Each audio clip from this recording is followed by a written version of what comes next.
Bonjour à tous, très heureux d'accueillir Alban Sartori, le DRH, directeur des ressources humaines du groupe BRED. On est bien sûr dans le secteur bancaire et on va parler bien sûr de parité et de politique et d'emploi. Alban, soyez le bienvenu. Merci. Bon, il y a un peu de bruit autour de nous, mais c'est normal, il y a du monde à ces assises de la parité.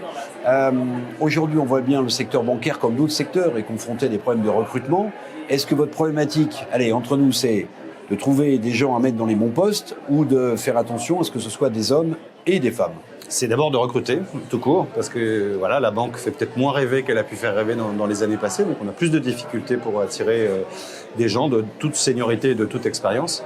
Après, on est très vigilant au recrutement aussi sur la proportion de femmes qu'on recrute, mais c'est vrai que notre premier souci, c'est déjà de recruter. Est-ce qu'il y a des métiers dans le secteur, dans un groupe bancaire, qui historiquement, je ne dis pas que c'est le cas encore aujourd'hui, mais qui historiquement étaient plus dévolus à des hommes qu'à des femmes ou à des femmes qu'à des hommes? Alors, je ne sais pas si c'est plus dévolu, en tout cas on peut regarder les statistiques. On a la chance d'avoir un réseau qui est assez féminin.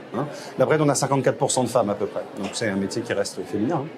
Et on a cette proportion-là sur le réseau. Avec, on s'en réjouit, on a 48% de cadres femmes, donc il n'y a pas trop de déperdition dans ces nominations-là. Après, on a tous les métiers d'une banque à la BRED, notamment on a une salle des marchés et une direction des services informatiques. Et là, on ne fait pas exception, c'est des métiers qui sont davantage masculins, c'est l'état du marché. On aimerait bien recruter plus de collaboratrices dans ces environnements-là, mais on a plus de difficultés.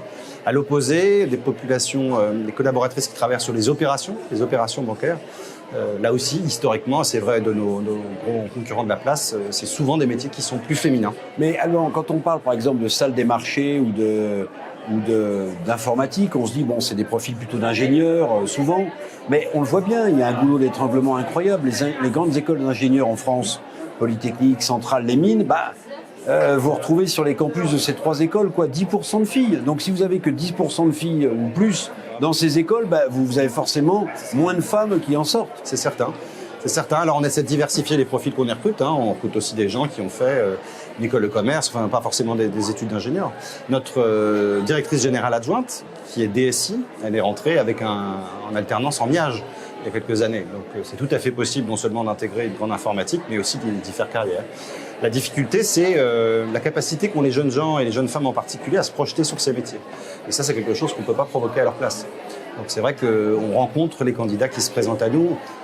Difficile d'aller voir une jeune femme pour lui dire si, je te convainc qu'il faut absolument rentrer dans l'informatique, même si tu n'as pas. Est-ce que vous sentez qu'il y a eu un changement avec ce qu'on appelle les générations Z ou Y, c'est-à-dire des gens qui finalement sont moins intéressés par faire carrière dans un groupe, aussi fameux soit-il comme le groupe BRED, que donner un sens à leur travail, être bénévole dans des associations, avoir des soft skills qui sont valorisés, plus que finalement leur parcours professionnel individuel?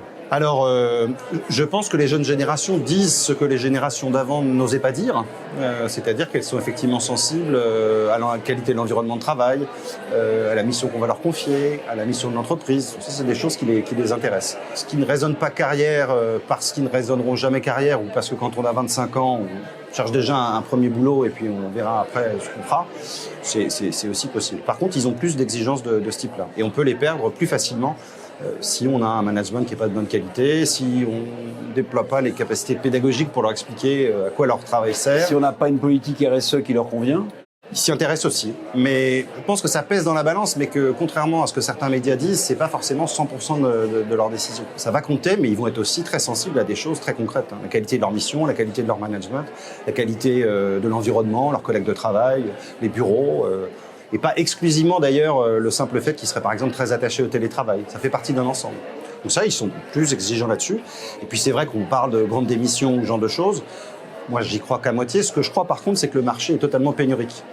Donc quand on est sur un marché qui est un marché de candidats et plus un marché d'offres d'emploi, les candidats ont beaucoup plus de choix et peuvent rehausser le niveau d'exigence de leurs critères, ce qui est normal. Est-ce que quand on a majoritairement une population de collaborateurs qui est composée de femmes, on développe, quand on est DRH du groupe BRED, quand même une politique pour attirer davantage de femmes? Ou bien on se dit, bon, on est presque un exemple en tant que tel. Première question, puis deuxième question, qui est vraiment une question qui est sur la table ici, à ces assises de la parité, c'est la question des salaires et de l'égalité salariale. Je crois que la France est très mal classée dans les pays de l'OCDE, on le veut à 15 ou 20% d'écart salarial à fonction compétence égale entre une femme et un homme. Sur ces deux sujets, comment est-ce que vous travaillez? Le recrutement, ça reste une priorité, mais c'est vrai qu'on le voit dans la proportion de femmes à la BRED, on s'en sort pas trop mal. Si on n'avait pas eu cette attention au recrutement, on n'en serait pas là où on est aujourd'hui. L'essentiel, et c'est en même temps quelques grands dispositifs, on a un accord égalité notamment, avec un budget de rattrapage qui profite quasiment exclusivement à des collaboratrices d'ailleurs. Et puis on a divers dispositifs d'accompagnement pour soutenir les femmes. Mais après, le combat du quotidien, c'est d'accompagner chacune d'entre elles pour qu'elles aient la confiance nécessaire, les moyens nécessaires pour devenir cadre, devenir manager. Encore une fois, on a une proportion de managers qui est assez proche de la proportion de femmes, mais on a encore des progrès pour nommer des femmes directeurs. Et puis on a la chance d'avoir un bon tiers du comité exécutif qui est féminin. Et si demain, ce qui est notre objectif, on se dit qu'il pourrait être bon d'être à 50% de femmes au comité exécutif, là, c'est vraiment un travail du quotidien. Et sur les écarts salariaux? Et sur les écarts salariaux, il nous en reste à traiter, mais c'est vrai que le budget d'accompagnement qu'on s'est voté permet quand même de corriger beaucoup de situations individuelles. Le problème, c'est que c'est dynamique. C'est pas parce que vous avez compensé une fois qu'il ne faut pas être vigilant après pour éviter que l'écart se recreuse.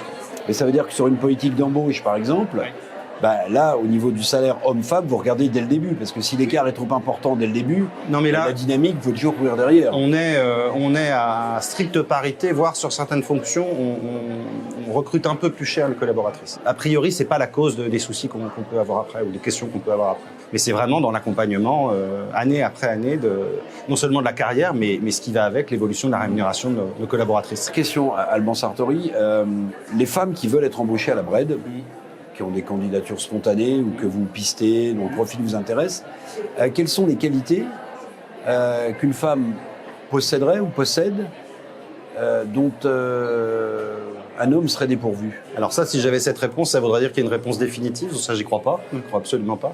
Ce que je sais, c'est que les collaboratrices comme les collaborateurs, mais les collaboratrices aussi, apprécient, je crois beaucoup, la taille de notre entreprise. On est 6400, c'est-à-dire qu'on est gros, mais en même temps, on continue à avoir une relation de proximité.